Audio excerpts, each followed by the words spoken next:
conocemos, se encuentra en casi todas las células. Casi todas las células contienen algo de glucógeno. Y eso es utilizado para casos de emergencia. Por ejemplo, no tengo irrigación sanguínea. Tengo mucho tiempo en inanición. Entonces, esa glucosa puede ser utilizada en caso extremo por esa célula. Entonces, casi todas, la neurona, todas las células tienen glucógeno almacenado. Y nosotros sabemos que en el hígado el glucógeno va a funcionar como un reservorio de glucosa y en el músculo el glucógeno va a funcionar como una fuente de ATP. Eso ya lo tenemos súper claro. Fíjense que así como nosotros hemos visto que la glicólisis y la gluconeogénesis son procesos en que se unen a producir el mismo producto, pero al final utilizan enzimas distintas que las catalicen. Pues aquí no hay producción, sino hay ruptura de la molécula. Entonces, hay enzimas que van a actuar en la síntesis y hay enzimas que van a actuar en la degradación, pero que no pueden actuar simultáneamente porque si no, entonces nunca utilizan un reservorio de glucógeno. Entonces, bueno, en la síntesis, fíjense que van a actuar la glucógeno sintasa, la amino 4,6 transferasa, que es una enzima ramificante, y va a actuar la UDP glucosa pirofosforinasa. Y en la degradación, pues vamos a trabajar con la enzima desramificante, que también tiene actividad glucosidasa, y vamos a trabajar con la glucógeno fosforinasa.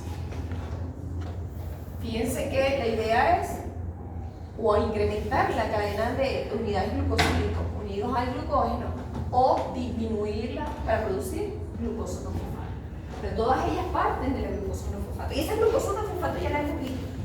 Nosotros vimos que en el metabolismo de la galactosa, esa glucosa no fosfato también podría producirse a través de él.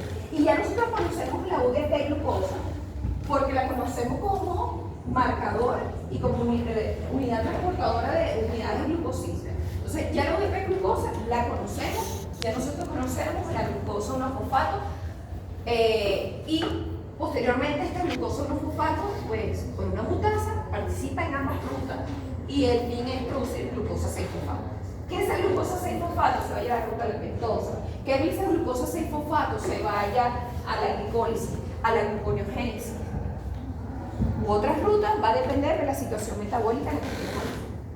Fíjense que la síntesis de glucógeno va a estar activa cuando hay insulina y la degradación va a estar activa cuando hay glucagón y cuando hay adrenalina. Todavía estamos hablando de hígado. Y esto es importante porque hay una enzima clave que es la glucosa 6-fosfatasa, que dependiendo de la necesidad celular, esta glucosa 6-fosfato producirá glucosa gracias a la presencia de glucosa 6-fosfatasa. Pero esto está presente únicamente en el hígado y en el riñón. Más nadie tiene esa enzima, tiene esa capacidad enzimática. Lo que significa que producir glucosa, la capacidad de producir glucosa viene dada por el hígado y por el riñón, por la corteza renal. ¿Cómo hace, si decimos que tenemos un reservorio pequeño en el músculo, cómo hace para convertir glucógeno o glucosa en el músculo? Es que el músculo no quiere glucosa. ¿Qué quiere el músculo? Quiere energía. Entonces, como el músculo quiere energía, esa glucosa 6-fosfato será a la glicólisis. Y eso es lo más importante que lo vayamos retomando, porque lo que está ocurriendo metabólicamente en el hígado no es lo mismo que va a ocurrir metabólicamente en el músculo esquelético. Mientras en el hígado sigue una gluconeogénesis, en el músculo esquelético sigue una glicólisis. Degradé glucógeno, lo que sigue es una ruta glicólica. ¿Y es por qué? Porque las condiciones son diferentes. Seguramente hay ATP cíclico, seguramente hay calcio, que ya ustedes conocen, que ellas per se pueden estimular enzimas de la glicólisis. Y en el caso del hígado, pues la necesidad es producir glucosa, porque es su papel preponderante es producir glucosa. Entonces él tiene esa enzima y él no va a generar energía a partir de glucosa 6-fosfato, va a generar glucosa. Y esa glucosa saldrá por del hepatocito por el glucosa. Completamente.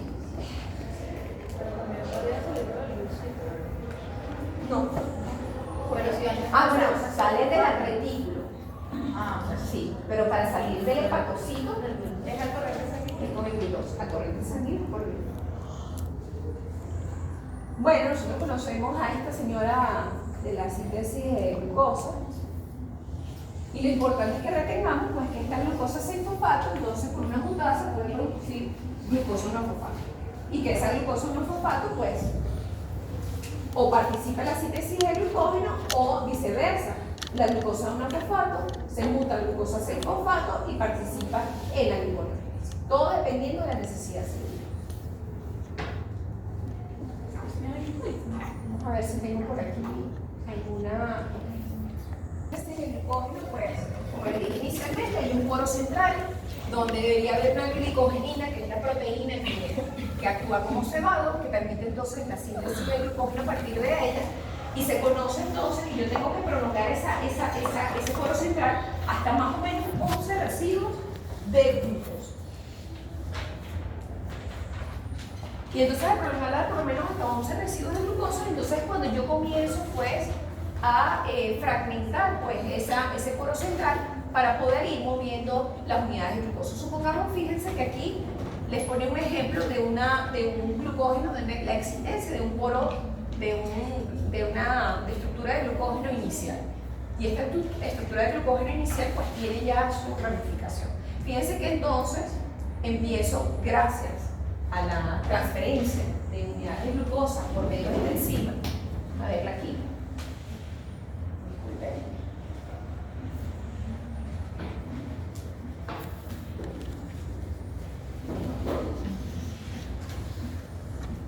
Entiendo por qué les puse esta primero.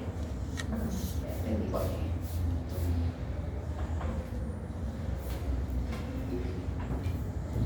Ya sabemos, y retengan en su cabecita, que bueno, nosotros tenemos un poro central que tenemos que irle añadiendo unidades de glucosa. ¿Y cómo ocurre eso? Supongamos, si estamos en la síntesis de glucógeno, en la síntesis de glucógeno estamos en una situación postprandial. Hemos consumido alimentos. Hemos consumido grandes cantidades de alimentos que está haciendo entonces que, bueno, quizá la demanda energética no es tan elevada y esta glucosa que ingresó a la célula es fosforilada, su carbono 6, produjo glucosa 6-fosfato y esta glucosa 6-fosfato toma un rumbo. Bueno, consumí grandes cantidades de carbohidratos, voy a almacenarlo. Voy a almacenarlo hasta que cubra la capacidad máxima del hígado. Una vez que cubra la capacidad máxima, después ya separa la síntesis. La glucogenogénesis y la glucólisis pueden suceder al mismo tiempo. Dependiendo del tejido. Pero, ¿qué cosa? Que si la glucogenogénesis puede actuar y la glucólisis también. Sí, claro. Dependiendo de la necesidad celular, pueden actuar las dos cosas. No, tú puedes haber consumido grandes cantidades de carbohidratos. La oxidación de la glucosa continúa, pero no necesitas tanto ATP. Entonces, el exceso de glucosa 6-fosfato tiene que reducirse. No puedes tener grandes concentraciones de glucosa 6-fosfato dentro de la célula. Es una manera de Entonces, autorregularse. es una manera de mantener las concentraciones de glucosa 6-fosfato dentro de la célula. Entonces, esta glucosa 6-fosfato puede tomar varios rumbos. 1, síntesis de glucosa. 2, ruta de las pentosas fosfato. Y ya. Entonces, esa glucosa 6-fosfato tiene que ser metabolizada. Y ella se va a quedar concentrada bajo la forma de glucosa 6-fosfato dentro del citoplasma.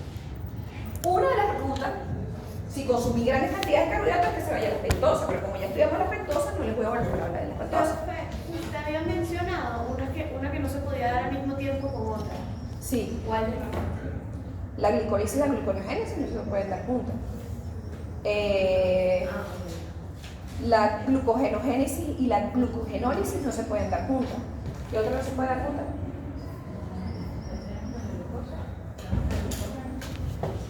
Sí. Pero dependiendo del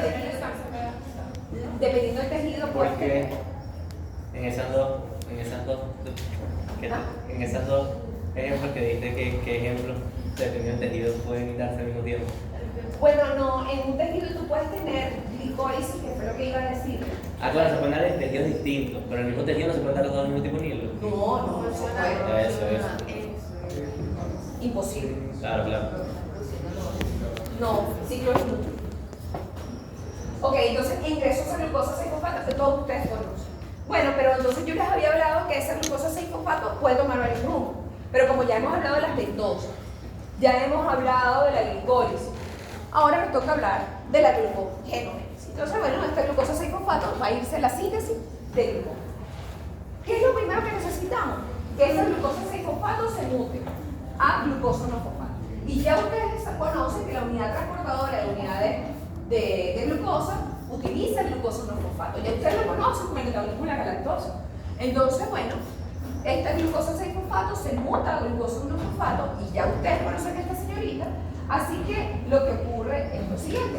Esta glucosa 1-fosfato se une a estas unidades transportadoras de glucosa, en este caso la UTP, que actúan, yo les dije a ustedes, como un marcador de la glucosa, actúan también como una estructura que puede facilitar el ataque del núcleo fílico de las unidades de oxígeno del glucosa 1-fosfato, haciéndola entonces, primero dirigiendo la reacción a la producción de UDP glucosa y a la liberación de fosfato inorgánico. Entonces esta reacción es completamente irreversible. Entonces, bueno, esta glucosa 1-fosfato se une a esta UDP, produce UDP glucosa, que ustedes conocen ya esta estructura, liberando pirofosfato. Este pirofosfato, con el pH que nosotros tenemos a nivel básico, ella se produce fosfato inorgánico y se hidroliza gracias a la pirofosfatasa inorgánica, produciendo entonces fosfato inorgánico. Entonces tenemos la UDP glucosa y el fosfato inorgánico. Bueno, tenemos esta UDP glucosa y tenemos que seguir el ciclo. ¿Y cómo continuamos el ciclo? Bueno, de la siguiente manera. Esta UDP glucosa ahora va a liberar esas unidades de glucosa al poro de glucógeno que ya yo les había mostrado. Entonces ella va a ir alargando la cadena. La deja en su extremo no reductor, libera la glucosa y tengo UDP. Entonces nosotros, si vemos aquí las unidades de glucosa que se están uniendo nuevamente a este glucógeno, vamos a ver que en el extremo no reductor añadimos ahora una molécula de glucosa. ¿Gracias a quién? A una enzima que se llama la glucógeno-sintasa. Entonces esta glucógeno-sintasa pues libera el UDP, transfiere la glucosa al poro central del glucógeno y ya tengo una cadena elongada de glucógeno. Siempre por el extremo no reductor. Si yo les pregunto en el examen, bueno, dígame cuál es la reacción de la glucógeno-sintasa. ¿Y en qué resulta? Bueno, tenemos una UDP glucosa más una molécula de glucógeno que ya está preexistente, por medio de la glucógeno-sintasa, genero entonces UDP más una molécula de glucógeno más N más 1 residuo. Es decir, voy añadiendo N más 1. N más 1 porque no sabemos cuántos residuos vamos a. ¿Cuántos tenemos? Sí sabemos que vamos a añadir uno más. Profe, una pregunta. Entonces la UDP se encarga de transportar esa molécula de glucosa a el glucógeno. Correcto. De hecho, ella la tiene marcada. No me utilicen la glucosa. Yo la tengo aquí y es marcada, es para mí. Y el marcaje que hizo fue para llevarla a la síntesis de glucosa. Cuando ya logra unirse, ella se sale para volver a hacer lo mismo. Para poder hacer eso. Para poder otra vez sintetizar un Y esa misma UDP puede agarrar otra molécula de glucosa y Correcto, para mantener eso. Nosotros no vamos a gastar las cantidades. Si necesitamos más unidades de uracilo, ¿qué pasaría? Bueno, entonces la glucosa 6-fosfato que ingresa sería la ruta de las pentosas y produzco glucosa, produzco algún tipo de nucleótido que nos permita sintetizar de nuevo. Pero bueno, eso se decide. Esa misma UDP es la que se usa para el metabolismo del socio. Sí. Profe, una pregunta. ¿Y cómo una persona tiene UDP sin consumir galactosa? La sintetiza. Recuerda que la glucosa puede sintetizar ácidos nucleicos. O no lo puede hacer. Por la ruta de la glucosa. Por la ruta de la pentosa. A partir de glucosa tú sintetizas los aminoácidos. Pero bueno, ustedes verán esos aminoácidos esenciales cuando vean el metabolismo de aminoácidos. Pero bueno, la glucosa la puede sintetizar, que es parte de los ácidos nucleicos. Bueno, entonces era eso. Y van a ver entonces que una enzima clave aquí, pues la mutasa no es clave. Luego viene la glucógeno-sintasa. Y ustedes van a ver que una enzima clave en la regulación de la síntesis.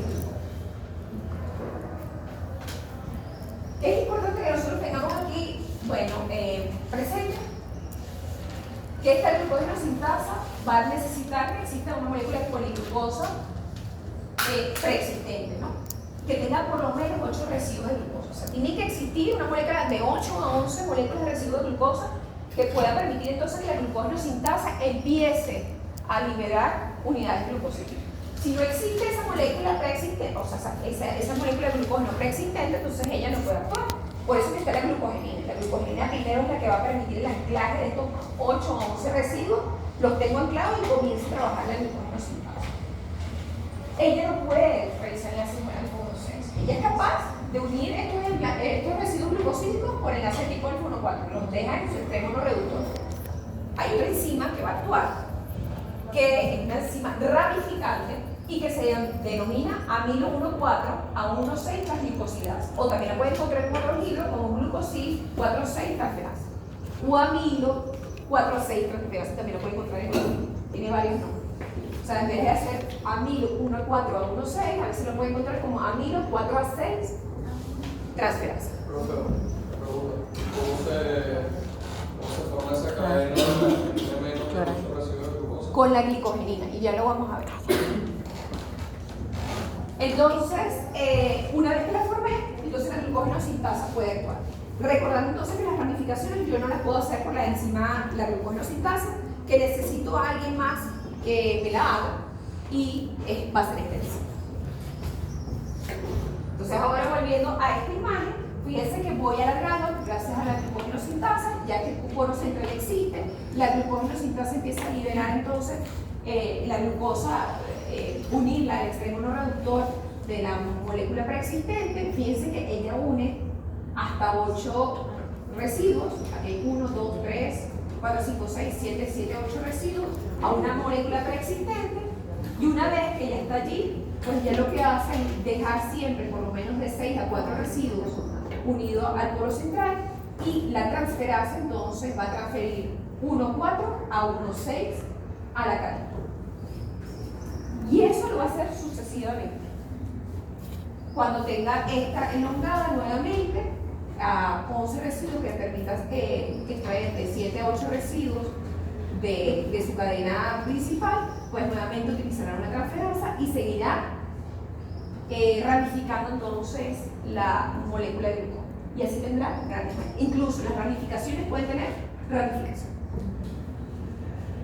Y así será sucesivamente. Realizada por la misma enzima. La glucógeno sintasa y la transferasa, que las dos tienen que estar actuando, tanto la sintasa como la transferasa, para poder irla ramificando.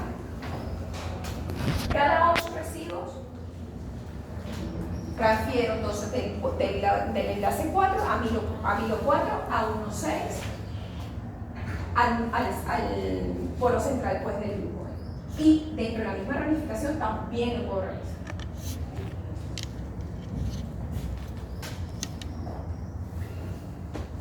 Pero entonces, ¿cómo hago yo si no existe ningún polo central de glucógeno, no existe nada, y hago todo el glucógeno y no hay glucógeno a nivel hepático? Entonces, bueno, si no hay glucógeno a nivel hepático, pues existe una proteína que se llama la glicogenina y que ella tiene la capacidad de autoglucosilarse. ¿Qué significa que se puede autoglucosilar? Bueno, que ella es capaz de tomar esa glucosa proveniente de la UDP glucosa y decir, hey, esa es mía, y se autoglucosila. Y ese proceso de autoglucosilación nosotros lo conocemos también en otras patologías.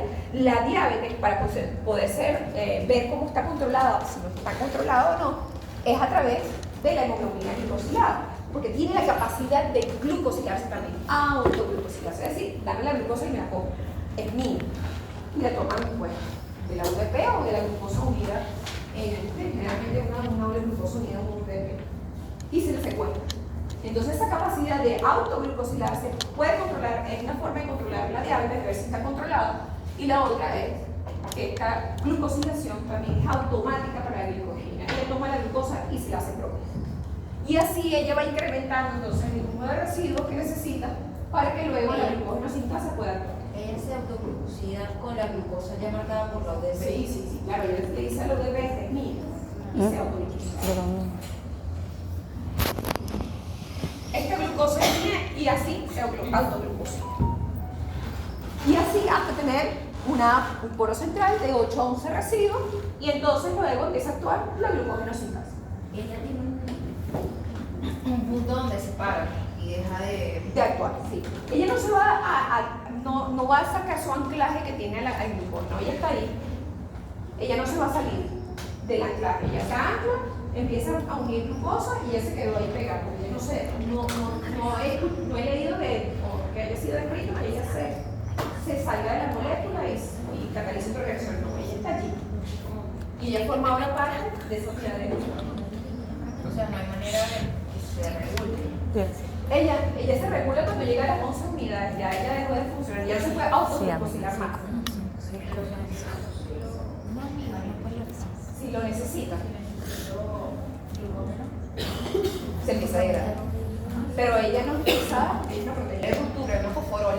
Tengan una historia nuevamente cuando vean degradación. Pero hay una fosforol. Lo interesante ahora del glucógeno es que no va a haber hidrólisis, sino que va a haber un grupo fosfato que va a romper los enlaces y entonces va a haber unas fosforoles, que no es la misma cosa que fosforilación. Un rompimiento de la molécula gracias al uso de fosfato. Para producir glucosa. Sí, para producir glucosa.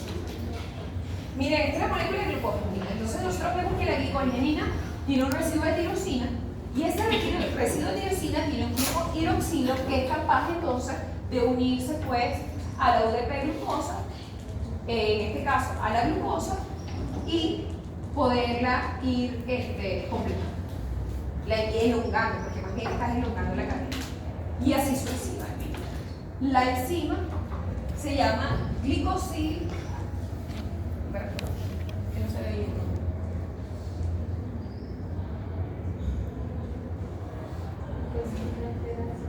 Ajá, y glicosiltransferasa. Menos mal que ustedes tienen mejor lista que yo. Glicosiltransferasa. Y bueno, esta transferasa lo que va a hacer es entonces transferir pues, esta glucosa proveniente de la UDP glucosa al grupo hidroxilo del residuo de tirosina de la glicogenina para poderla ir produciendo finalmente, bueno, libera la UDP y fíjense que la molécula de glucosa ahora se encuentra unida pues a la glucogenina y ella la va a ir elongando progresivamente. La UDP es reciclable por ella misma, porque Se es vuelve la a misma reciclar, que sí, funciona para ella puede funcionar para poder obtener otra unidad de glucosa. No solamente glucosa, la lactosa, ella transporta exógeno. Y bueno, esta ribosa, dependiendo de las necesidades que tenga, pues va a ser siendo sintetizada por la glucosa. Y bueno, aquí dice que se repite 6 veces, en otros libros dice, bueno, que esta actividad se repite 8 a 11 veces, entonces ustedes van a ver que no está bien definido en algunos libros cuál es la cantidad de residuos de glucosa que necesita, pero mínimo, en este caso, mínimo 6, mínimo 6, máximo 11, para que puedas entonces prescindir de esta actividad uracílica, de esta actividad transferasa, para poder entonces tener otra vez la actividad sintasa, que será sintetizada por la glucosa.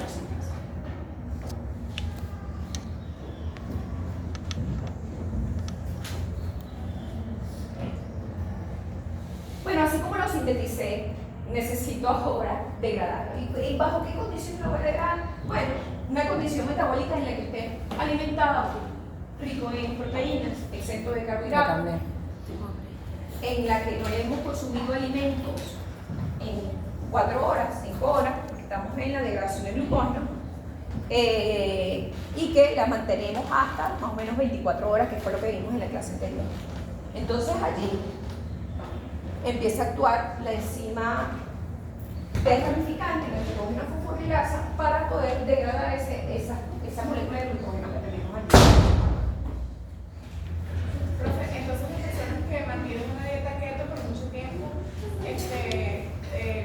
utilizan todas las reservas de glucógeno. No tiene reserva de glucógeno. Bueno, cuando comienza la dieta, Sí, pero ya a las 24 horas que empezaron la dieta ya no tienen glucógeno. Tener reservas de glucógeno es importante, ¿cierto? Completamente. Entonces ya ellos están expensos de producir glucosa, no a partir de la degradación, sino a partir de otros sustratos como el glicerol, como el lactato y como los aminoácidos, que viene del metabolismo de los niños. Entonces, bajo esta situación, el tejido hepático entonces dice, necesito que me dé sustrato, necesito glucosa, y una forma es degradar entonces la glucosa que se encuentra en el glucógeno. Tengo mis reservas. Entonces, ¿qué es lo que hace la glucógeno fosforilasa? Es la primera enzima que empieza a actuar. Bueno, la glucógeno fosforilasa va a por fosforólisis, va a romper amilases de tipo alfa-1 y va a liberar entonces glucosa 1-fosfato. Entonces nosotros vamos a ver que se va a empezar a liberar glucosa 1-fosfato, que esa glucosa 1-fosfato luego se muta a glucosa 6-fosfato, y luego esta glucosa 6-fosfato, si estamos hablando del hígado, producirá glucosa. Si estamos hablando del músculo esquelético, producirá energía. Entonces, bueno, empiezo a liberar fosfato inorgánico, glucosa 1-fosfato, glucosa 1-fosfato, glucosa 1-fosfato, hasta que llego a un extremo en el que hay máximo 4 unidades de glucosa unidas por enlace alfa-1,6. ¿Por qué así? Porque la enzima ya no se puede anclar. Ya no se puede anclar a la molécula y separa su actividad enzimática. Necesito de otra enzima que comience a actuar para que esta enzima desramificante, para que esta enzima, la fosforilasa, pueda seguir actuando. Entonces existe una enzima que se llama la enzima desramificante, que esta desramificante pues tiene actividad transferasa, tiene actividad glucosidasa, va a transferir entonces 3 unidades de glucosídeo a el poro central del glucógeno, dejando el residuo que está unido por enlaces alfa-1,6. Entonces, y quedando esta luego por actividad de la glucosidasa, la alfa-1,6 glucosidasa. ¿Qué va a hacer esta alfa-1,6 glucosidasa? Bueno, va a hidrolizar el enlace alfa-1,6 que queda existiendo dentro de la molécula que queda adosada ahí. Fíjense entonces que por cada 10 o 11 moléculas de glucosa, 1-fosfato que se está liberando, una es de glucosa libre. Entonces, la glucosidasa va a permitir la liberación de una molécula de glucosa libre como tal. ¿Sí? Tenemos entonces, nuevamente, así como teníamos el formado, pues el poro central del glucógeno, ¿okay? Mucho bulla por aquí adelante. Entonces, tenemos el glucógeno central, y este glucógeno central pues tiene ahora la capacidad entonces de degradarse porque la situación metabólica me lo está pidiendo. Por fosforólisis entonces empiezo a romper los enlaces usando fosfato inorgánico, a romper los enlaces alfa-1,4 comenzando por el extremo no reductor, liberando glucosa 1-fosfato. Entonces voy liberando glucosa 1-fosfato hasta que llego a una situación en la que quedan 4 residuos de glucosa unidos por el enlace alfa-1,6. ¿Por qué no puedo seguir más allá? Porque la enzima no tiene la capacidad de anclarse. Ya no puede seguirse anclando la molécula, y como no se puede anclar la molécula, no puede seguir realizando su actividad. Por lo tanto, para su actividad y comienza otra enzima, que es la enzima desramificante, que tiene también actividad transferasa y tiene actividad glucosidasa. ¿Qué va a hacer ella? Bueno, ella va a transferir entonces estas 4 moléculas, estos 3 residuos de glucosa que me quedaron adosadas en enlace alfa-1,4, lo transfiere al poro central del glucógeno, dejando adosada una unidad de glucosa unida por enlace de tipo alfa-1,6, que posteriormente la glucosidasa actuará sobre ella, hidrolizándolo y liberando glucosa. Algunos libros les dirán a ustedes que por cada 11 moléculas de glucosa, 1-fosfato que se liberan, una es de glucosa, 11 son de glucosa 1-fosfato y una es de glucosa. Y aquí en el libro, pues en este libro dice que cada 8 que se liberan de 1-fosfato, una es de glucosa libre. Pero eso va a depender de la cantidad de unidades glucosídicos que tenga la ramificación. Este es el Marx, pero el Leninger dice... Esa glucosa que se libera se usa para el cerebro. Esta glucosa libre es utilizada para lo mismo que va a ser utilizada la glucosa 1-fosfato que vemos liberada. Porque lo que pasa es que esta glucosa libre podrá salir de la célula, si es en el hígado, por el GLUT2, ir al torrente sanguíneo sin necesidad de utilizar otras enzimas que actúen sobre él. En el caso del músculo esquelético, esta glucosa que está libre, va a poder ser utilizada para producir energía, oxidada completamente a 1400. Y de igual a ese tipo A y producir energía, dependiendo del tipo de ejercicio que esté realizando. O sea, ella sí hace la ruta glicolítica completa. Completa en el músculo esquelético. Profe, entonces son dos enzimas nada más, la glucosilasa y la desramificante. La desramificante que tiene actividad glucosidasa y transferasa, que en algunos libros lo va a encontrar como oligo 1,6 a 1,4, oligo 1,6 a 1,4 transferasa. Ese es el nombre que lo van a encontrar. Y tiene actividad glucosidasa. Entonces, bueno, así sucesivamente hasta que comienzo pues a romper todas las unidades glucosídicas por fosforólisis o por hidrólisis en la molécula del glucógeno, hasta que termine de degradar con la molécula.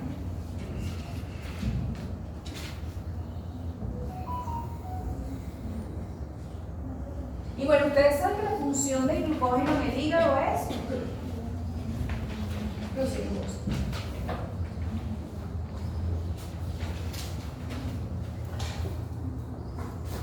Ya nosotros entonces vimos esta parte de la diapositiva que nunca antes habíamos tocado, pero bueno, nosotros vimos entonces que tenemos el glucógeno, que lo podemos degradar a glucosa 1-fosfato y que esta glucosa 1-fosfato se muta a glucosa 6-fosfato y que dependiendo del tejido que estemos hablando, si en este caso estamos hablando del hígado y del riñón, de corteza renal, pues esta glucosa 6-fosfato podrá producir glucosa gracias pues a la glucosa 6-fosfato.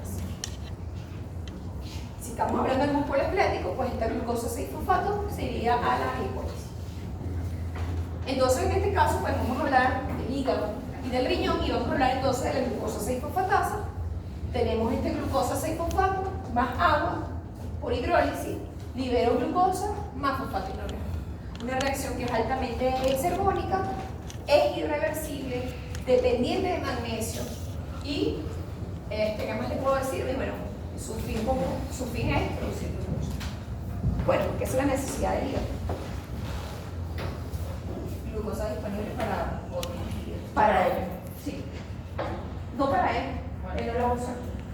Para opción de glucógeno en el hígado, pues la fuente primera e inmediata de glucosa es producción de glucosa.